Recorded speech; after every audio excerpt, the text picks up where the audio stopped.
12 classic cars have been unearthed in a Swiss castle.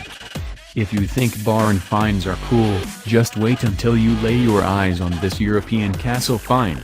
A lucky person discovered a 12-strong classic car collection within the walls of a forgotten Swiss castle, all of which will be auctioned off through Bonham Spa Classic event in Belgium.